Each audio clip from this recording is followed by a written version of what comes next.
श्री शिवाय नमस्तुभ्यम। हर हर महादेव। आप सबको पता है कि कल 22 मार्च शनिवार के दिन शीतला अष्टमी का बहुत ही प्यारा सा दिन है।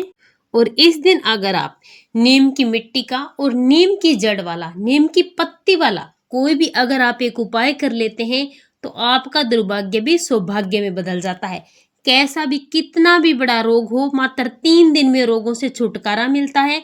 किसी भी प्रकार की दुख है, तकलीफ है, आपके परिवार में चल रही है, कलेह कलेश है, लड़ाई झगड़ा है, किसी भी प्रकार का दोष है, आपके घर में सुख और समृद्धि नहीं है, अशांति बनी रहती है, तो आपको मात्र ये नीम की मिट्टी और नीम की जड़ वाला उपाय जरूर करना चाहिए।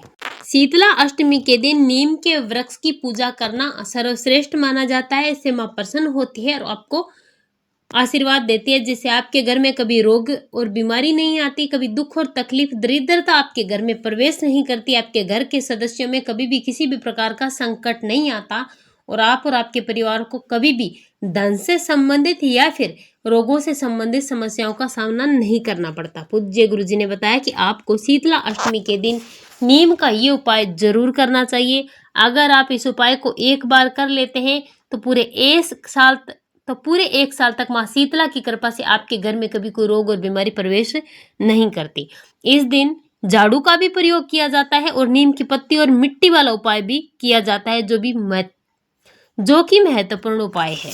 पूज्य गुरुदेव जी की कथा से सुन करके समझ करके आपको समझाने का पूरा प्रयास करूंगा, परंतु उससे पहले अगर आप भी महादेव के सच्चे भक्त हैं, महादेव की कृपा प्राप्त करना चाहते हैं तो चैनल को सब्सक्राइब करके कमेंट बॉक्स में हर हर महादेव जरूर लिखें। और अगर आप भी चाहते हैं कि आपके परिवार में कभी कोई रोग और बीमारी प्रवेश ना करें, किसी भी प्रकार से धन से संबंधित समस्याएं आपके घर और परिवार में ना आए, तो आपको आज का ये उपाय जरूर करना चाहिए। पूज्य गुरुदेव जी की कथा से सुन करके समझ करके आपको समझाने का पूरा प्रयास करूंगा, परंतु उससे पहले अगर आप भी माँ शीतला की कृपा प्राप्त करना चाहते हैं तो चैनल को सब्सक्राइब करके कमेंट बॉक्स में जय माँ शीतला जरूर लिखें। आज की वीडियो में हम आपको जो महाउपाय बताने वाले हैं वो है रोगों को दूर करने के लिए और आपके घर से कर्ज को दूर करने के लिए, सभी समस्याओं को दूर करने के लिए और धन की प्राप्ति के लिए, धन संपदा की प्राप्ति के लिए आपको किस प्रकार से क्या उपाय करना है, इसीलिए आप वीडियो में अंत तक जरूर बने रहें। चलिए बात करते हैं आज के सबसे पहले उपाय की। तो चलिए बात करते हैं आज के सबसे पहले उपाय की, जो आपको करना है नीम की मिट्टी से। ये उपाय है चर्म रोगों से मुक्ति के लिए। अगर आपके घर में किसी भी सदस्य को चर्म रोग है, दाद है, खाज खुजली है, कितनी भी बड़ी खाज खुजली क्यों ना हो, और अगर आपने लाखों रुपए की दवा भी ले ली, आपको कोई फायदा नहीं मिला, तो आपको आज का ये उपाय जरूर करना चाहिए। नीम की मिट्टी का अगर आप ये उपाय करते हैं तो पूज्य गुरु जी कहते हैं कि कितना भी बड़ा चर्म रोग हो, आपके शरीर में कहीं भी चोट लगने के कारण दर्द हो या फिर आपके घुटनों में दर्द हो, किसी भी प्रकार का आपके शरीर में दर्द है या चर्म रोग है, किसी भी प्रकार की कोई भी समस्या आपको अगर है, तो आपको आज के दिन यानी कि शीतला अष्टमी के दिन नीम की मिट्टी का उपाय जरूर करना चाहिए। इसके लिए आपको करना क्या है, एक कलश में आपको जल भरना है, अपने घर का शुद्ध जल भरें। इसी के साथ आपको हल्दी लेनी है, कुमकुम लेना है और इसी के साथ आपको अक्षय चावल के दाने लेने हैं। इसी के साथ थोड़ा सा आपको गुड़ का टुकड़ा लेना है। इन सारी चीजों को लेकर आपको पहुंच जाना है नीम वृक्ष के पेड़ के पास। यहाँ पर आपको सबसे पहले नीम के पेड़ की हल्दी से आपको तिलक करना है, फिर आपको कुमकुम से तिलक करना है। इसके बाद आपको चावल समर्पित करना है। इतना करने के बाद आपको जो आप अपने साथ गुड़ लेकर आए हैं भोग स्वरूप, उसे समर्पित करना है। इतना करने के बाद आपको माँ शीतला से प्रार्थना करनी है कि हे माँ, मेरे घर में ये व्यक्ति है, उसको ये रोग है, घुटनों में दर्द है या फिर चर्म रोग है, कहीं पर शरीर में दर्द है या फिर चोट लगने के कारण दर्द है, किसी भी प्रकार का कोई भी रोग है, तो उस व्यक्ति का नाम और गोत्र बोल करके आपको माँ शीतला से प्रार्थना करनी है। इतना करने के बाद जो कलश आप अपने साथ लेकर गए, उस कलश का छींटा आपको यहाँ पर देना है और इसी कलश को आपको उठाना है। उठा करके नीम के पेड़ की आपको 7 परिक्रमा करनी है। परिक्रमा करते समय आपको ओम रीम शीतलाय नमः मंत्र का जाप करना है। 7 परिक्रमा पूर्ण होने के बाद आपको नीम के पेड़ की जड़ में इस जल को समर्पित कर देना है।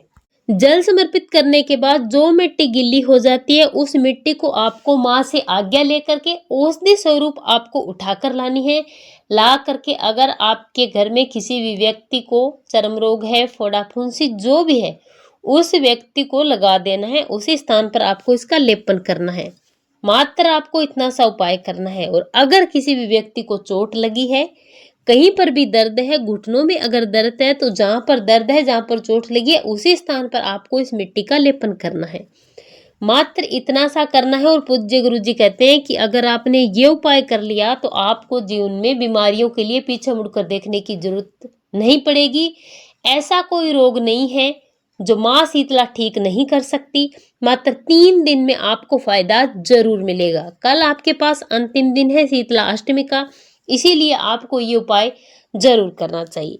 चलिए बात करते हैं आज के दूसरे उपाय की कि अगर आपके घर में कोई व्यक्ति बीमार है तो भी आप ये उपाय कर सकते हैं। और अगर आपके घर में कोई व्यक्ति बीमार नहीं है लेकिन आप चाहते हैं कि अगले 1 वर्ष तक आपके घर में किसी भी प्रकार की कोई भी बीमारी ना आए, तो आपको क्या करना है, 1 कलश में जल भरना है। इसे लेकर नीम के पेड़ के पास जाना है।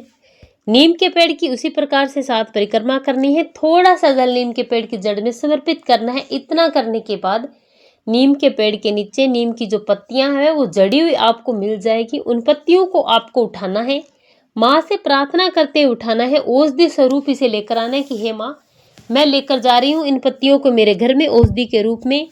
जिस भी व्यक्ति पर ये जल और पत्तियां प्रयोग होंगी वो व्यक्ति कभी बीमार ना पड़े, और अगर कोई बीमार है तो भी उस बीमारी से उनको छुटकारा मिले। इस प्रकार से आपको अपनी मनोकामना करते हुए ये जो पत्ती है उसे कलश वाले जल में डाल देना है। अपने घर पर चले आना है, आ करके अपने पूरे घर में इस जल का छींटा दे देना है।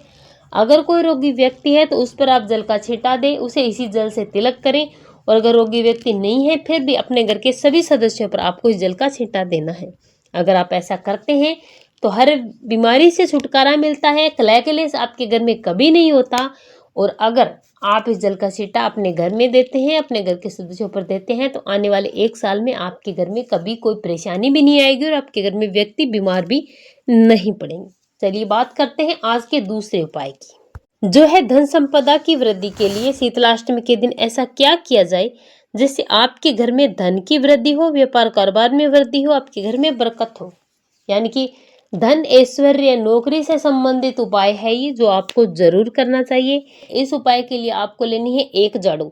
अगर आप नई झाड़ू ला सकते हैं तो नई लेकर आए, नहीं तो आप अपने घर की पुरानी झाड़ू को शुद्ध करके भी इस उपाय को कर सकते हैं। इसी के साथ आपको लेना है 1 लाल कपड़ा, आपको लेना है 1 मोली का धागा, इसी के साथ आपको लेना है चावल, इसी के साथ आपको कुमकुम लेना है। अगर फूल मिल जाते हैं तो अच्छी बात है, 1 या 2 आप फूल भी लें। कुमकुम, हल्दी, चावल, अक्षत आप ले लें। ये उपाय आपको अपने घर पर ही करना है। आपके घर में माँ लक्ष्मी के सामने, माँ दुर्गा के सामने, जिस भी माता की तस्वीर आपके घर में है उनके सामने आपको इन सारी चीजों को लेकर जाना है। लाल कपड़ा माँ के सामने आपको बिछा देना है। और आप अपने मंदिर के बाहर भी इस उपाय को कर सकते हैं। जब आप अपने मंदिर के बाहर करते हैं तो आपको अपने घर की उत्तर दिशा की तरफ इस उपाय को करना है। लाल कपड़ा बिछाना है। लाल कपड़ा बिछाने के बाद ये जो झाड़ू है, शुद्ध झाड़ू आपको इस लाल कपड़े पर रखनी है। रखने के बाद आपको एक दीपक प्रज्वलित करना है लंबी बाती का। ध्यान रखना, जब आप शीतला माता का बसोड़ा का जो भोग लगाते हैं सुबह सुबह उठकर ब्रह्म मुहूर्त में, उसमें दीपक नहीं जलाया जाता और गर्म चीजें समर्पित नहीं की जाती। लेकिन ये आप उपाय कर रहे हैं इसीलिए यहाँ पर दीपक जलाया जाता है, नहीं तो दीपक नहीं जलाया जाता। ये गलती आपको नहीं करनी है। इस दीपक में आपको 1 चुटकी हल्दी डालनी है।